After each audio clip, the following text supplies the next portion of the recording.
How is this vacation destination getting hundreds of millions of views on social? Today, we dive in.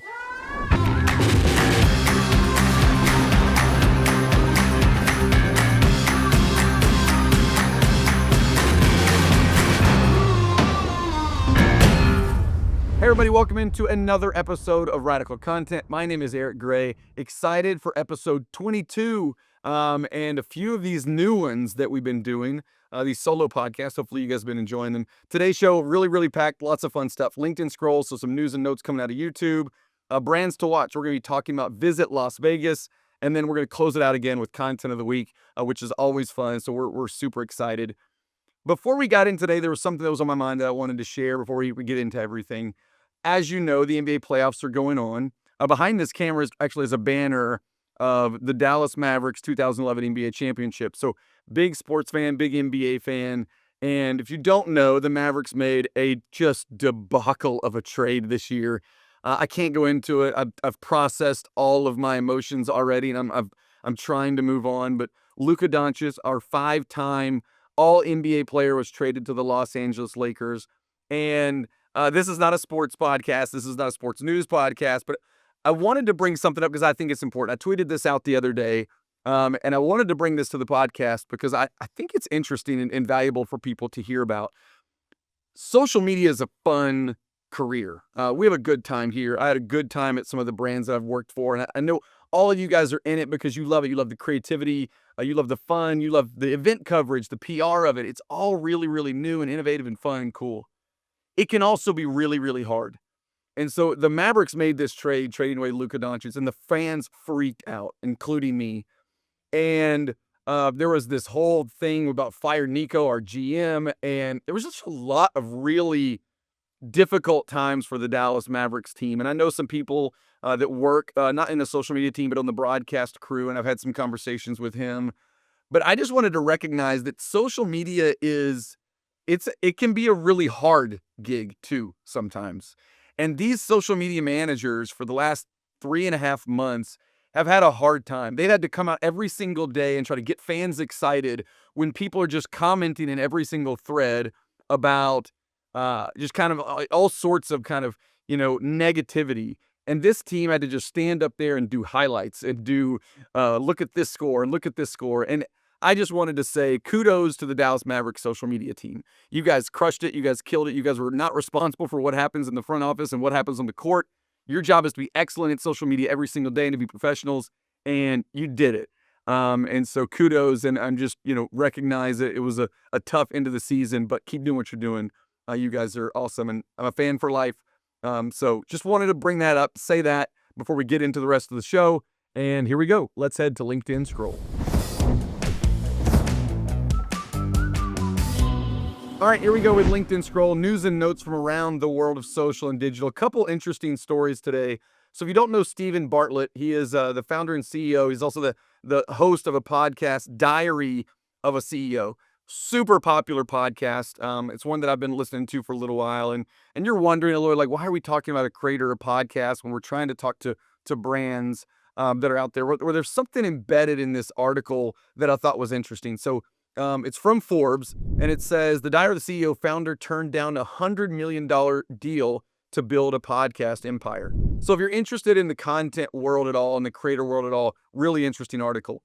But there was something that this guy talked about on Twitter. So Steven said this on Twitter that I thought was really interesting. Today we're the cover of Forbes, which is honestly pretty surreal. But what came with that big headline was, why did we turn down a major podcasting deal to choose to stay independent? So I thought I'd answer some of that.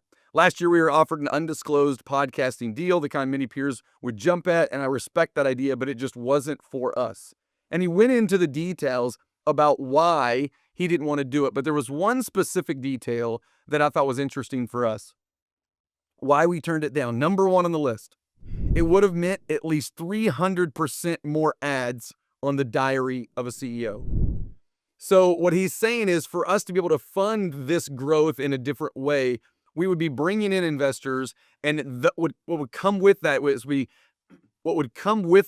be they would lose some creative control, but really the the ability to design the programming, and it would be influxed with ads. And he knows that to build an audience, people are looking for valuable and entertaining content. People are trying to find a way to get away from ads. Yet us marketers are looking to find ways to fill all of these ad placements up. And so I just thought that's an interesting kind of tidbit as we continue to see places that are trying to create ad blockers. We saw it on Reddit a few episodes ago. And even content creators that are trying to say, we want smart advertising, sure, that works for our podcast, but we don't want to just fill it up. The radio station I used to listen to and kind of was raised on was Sports Radio 1310, The Ticket, and love them. Terrestrial radio is a hard business to be in today. But even today, I'll still jump in and listen to an episode. And man, I swear it's 7 or 8 minutes of ads. And I'm like, I get you've got to pay the bills, but how do you keep an audience? And so, another kind of just flashing like for marketers, that advertising is not just the only way to reach people. We've got to be actually acting like the Daily CEO, this podcast. We need to be acting like him, creating content that's valuable and interesting and building an audience. So another little tidbit that I thought was interesting and a great podcast. So if you can check it out, you should.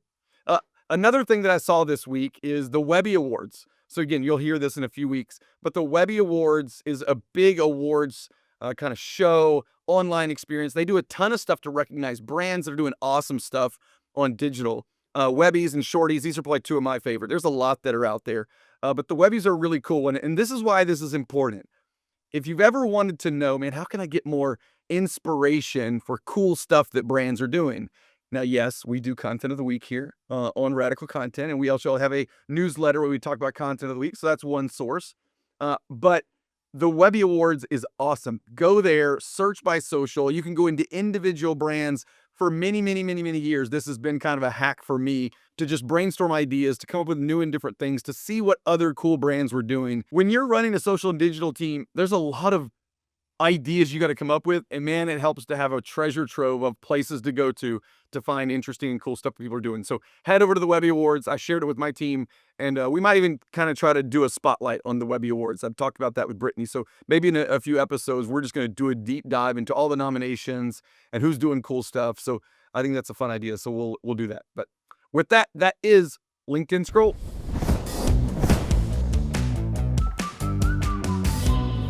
All right, on to the featured topic. Today is one I've been waiting for a while. We decided to, in our featured topics, break these things up. And every week we're going to do either the Content Lab, which is a teaching or a framework, real life tales from a social media marketer, a brands to watch, or let it fly. And today we have a brand to watch. And what I hope that we get to do is go deep into a case study on one specific brand that's doing amazing stuff. And today it is Visit Las Vegas. Now, I'm a little biased because I'm a former travel and tourism marketer with Universal Parks. And so I know this space. And I've been watching this guy, Bryce Betts, on LinkedIn. He talks a lot about what they do. He's the director of digital content for Visit Las Vegas. If you don't know what these tourism boards do, they are government funded generally, and their job is to drive destination tourism. And so they do it in a lot of different ways. Well, Bryce is responsible for digital content, social content. And man, you guys have got to check out what they're doing on social. So that's a little bit of who they are. If you think about their competition, like it's Visit New York, it's Visit Orlando, which is where we are, Visit Los Angeles. These are other big tourism boards. The size of the audience that Visit Las Vegas has created, listen to this, 1.2 million followers on Instagram, 2.8 million followers on TikTok, almost 100,000 followers on YouTube.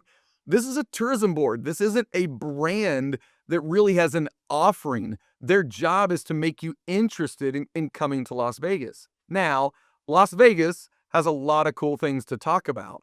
But if you go around and do some research on other tourism boards, I'm not going to call any out here, but they're kind of plain Jane and they're pretty boring. They all kind of play out the same playbook, but this one is a lot different. So that's a little bit of who they are, who Visit Las Vegas is, what they're doing, how big their audience is. So they must be doing something super special. So let's kind of go into it. I want to first, when we do these brands to watch, I want to break down the content strategy a little bit, because a lot of times that's where things are unique. They're doing things different than other brands from a strategy standpoint. And then we can kind of get into the details of it.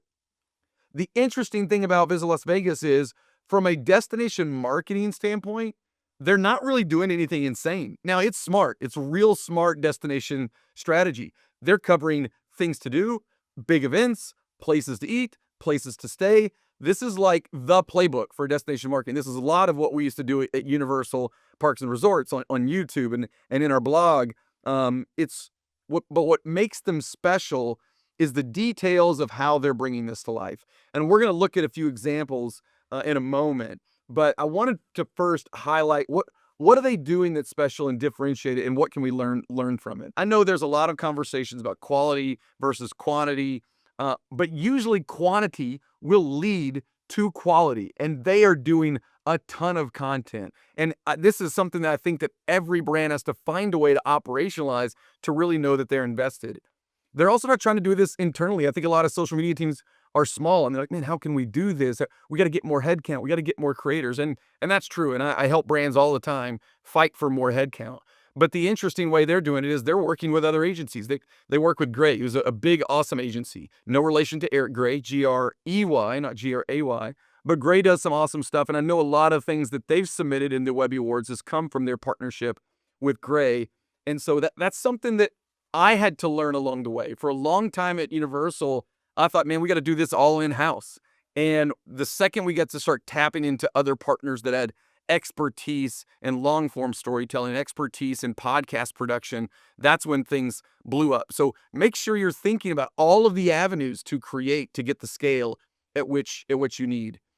They obviously get social. So when you go on there and you look at their Instagram account, you go on there and you look at their TikTok account, it's not going to look native to everything else. They're not just taking ads from other places and putting it on social. They're creating custom content that's social first. And the other thing they've done is they've hired really, really well. That is a repeatable thing I talk to a lot of leaders and social media marketers about. At the end of the day, it's about the talent that sits in the seat. Do they understand and get the platform? This is something Las Vegas is doing really good. They cover the news of Las Vegas. Man, if you go on now, you're going to see a ton of stuff for WWE's WrestleMania. And, good or bad, only they know the full impacts of how this affected their business and their brand. But they look like they became like a WWE channel for a few weeks. On a weekend, they planned hundreds and hundreds of posts. They had tons of people that were inside. They were doing all sorts of slow motion, cool, high-res captures of moments, all the way down to just a camera that's just testing the audio levels of the actual fights that were happening. They had just all sorts of things that were planned out. And so I thought that was really, really cool. They partner with some of the biggest names. So Las Vegas has a ton of big names. They do shows. They do a lot of partnerships with some of these individuals. The WWE is obviously one of them. The Sphere is something we've all heard about recently. That's another one of them. But they got tons of comedians and people that they're always bringing in, and they're tagging them in. And so those tags are usually going to create kind of relationships that people will be able to kind of share things out, which is really, really interesting. The last one I want to mention is they take big shots. So during WWE, there was a big Prime event, and Bryce Betts talks about on his LinkedIn, he shared this story about how they just direct messaged the brand Prime and said, hey, we'd like to partner. Can we do something? We tell some stories about Prime. They ended up actually creating this little video with this awesome truck that Prime brought out to this event. It got 2.2 million impressions. And what Bryce said on his LinkedIn, which was really, really cool, was it all started with us giving ourselves permission to just DM a brand and just see what we can do. Permission, just the idea of the possibility of what you can do. And so that's why I just kind of wrap this up with saying they got a team that just gets it. We used to talk about this way back in the day when we were talking about hiring people. Yeah, they can do the job, but they really get social. Are you in the channels? Do you understand how they work? Do you understand the nuances with culture and the language, how things travel on social and digital? And so, if you're looking for a source of inspiration, make sure you check out Visit Las Vegas. And I wanted to highlight a couple things here that we're just going to look at together. They actually got this nomination on the Webbies, and it's called Hey Chef. And so I just want you guys to check out this little short social video that they call Hey Chef. Chef, will you make me a burger with this, please? What now? Are you kidding me? Let me make you a proper burger with proper cheese. pesto on the bottom, beautiful patty on top, avocado, seasoning, homemade pesto, beautiful. Southwest burger with pepper jack cheese. Now do me a favor, fuck off. Love this. Love this. I couldn't love it more. Short, simple, really tight concept, original to them, something that they can own. Obviously, they're working with a celebrity chef, so that's going to get you a little bit of reach. I love the hook. They even use like the old craft singles that we used to remember as kids as like a way to start. And he's like, no, I don't want that. And then, of course, he's got the line at the end. It's like, get the F out of here, right? Like it's tight. It's quick. It's really, really good. And I saw somewhere that this video has 24 million views. And Bryce said on LinkedIn, he's a good follow on LinkedIn, this took us 5 minutes to ideate. I mean, there's a lot of social media teams that would hear that and go, man, that's the dream. But just consider what's possible. This one, we don't have to play it, but I'm just going to put the team will put the screenshot up here. This arts and culture series, we'll put the link to it in the description on YouTube. But they're really trying to showcase everything that Las Vegas has. When you're doing destination marketing, obviously there's the big stuff, but you want to add in the texture and the people, and they're doing a really great one. One more to watch. This one's pretty short.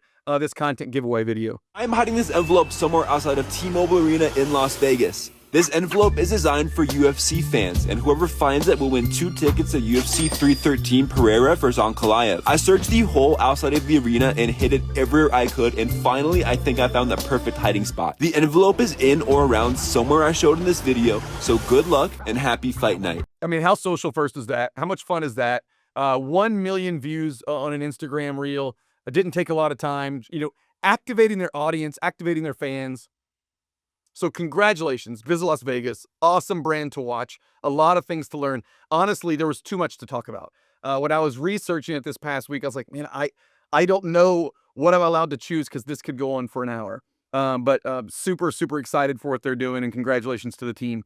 And now I want to do something at the ends of these brands to watch, and we'll see if this ever works out. But I want to have a little proposition. So I want to stare into the camera and say, Bryce, you guys are doing awesome work. Come on, Radical Content. I want to talk to you about it. If you're listening right now, tag Bryce, tag Visit Las Vegas. Let's get him on Radical Content, and let's talk about with him how this is working. That is Brands to Watch. And here we are, content of the week. The team has scoured the internet. I take screenshots of things while I'm scrolling and send them to Brittany late at night, probably annoy her, but we cultivate a nice sample. Again, we do this in a newsletter every single week. So go to the website, maverickcontentstudio.com, and sign up for the Content of the Week newsletter. You'll get more inspiration right into your inbox. But we want to highlight a couple of them right now. Michael Horton, who shared on LinkedIn, he's a founder of a product called Slate. They work with a lot of sports teams. And he shared this on LinkedIn, and I saw it, and I was like, man, I got to talk about this.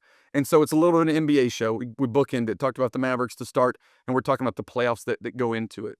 But I'm so impressed at what sports does with art and design for social. If you look at some of these graphics, what Mike has done is he's created a carousel, really cool carousel, highlighting all the different brands, all the different teams, and what they're doing to celebrate the playoffs. So you got the Nuggets, and they got this really cool kind of look. The Houston Rockets. All of these teams are out there creating custom graphics to get fans excited. At the end of the day, it's about how can we create lots of content that are talking about covering the news of the playoffs and getting people excited. But man, these art directors, these creative directors, these graphic designers inside of these sports team, they are doing next level work, and they all look at each other. They're very competitive with it all.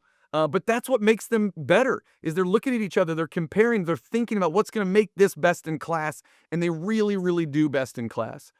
Now, I know some people are like, yeah, Eric, but you talk a lot about lo-fi and UGC and cell phones, but this looks like it's high quality.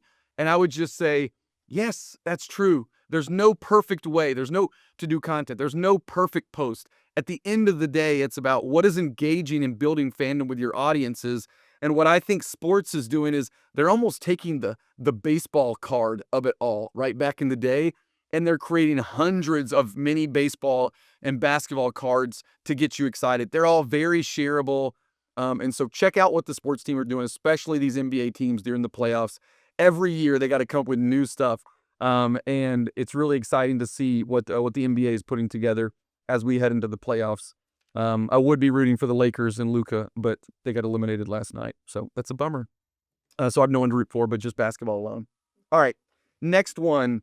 This is a strange one for Eric. This is one the team brought me, and I was like, what? Dr. Seuss? We're going to talk about Dr. Seuss when it comes to social content. And then they said, just go to their Instagram account. And I was like, all right, let's go to the Instagram account. So I go to Dr. Seuss on Instagram, and I just start reviewing.